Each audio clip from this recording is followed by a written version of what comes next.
chơi giải trí, ngắm gái xinh xinh chẳng thiếu gì. Làm quen em in bỗng hỏi liền, em có phải là nàng tiên dáng thế?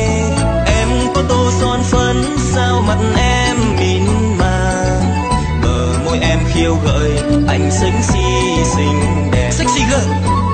Khi vui hay buồn em luôn tự sướng, đăng lên Facebook gắn té bao người. Thôi em không có đẹp đâu, vì xấu nên là chẳng có ai thương.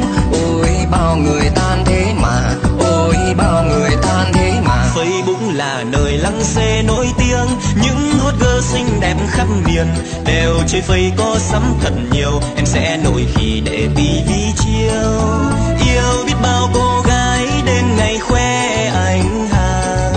Rừng trăm hoa thắm nở chẳng có hoa nào bằng. Em quay video em đang ngồi hát, đăng lên Facebook nong bóng dân mạng. Em đăng lên những giận hơn, đăng những vui buồn để thấy cô đơn. Gái Face nhìn qua đáng lòng, gái Face nhìn mà sao quá đáng lòng.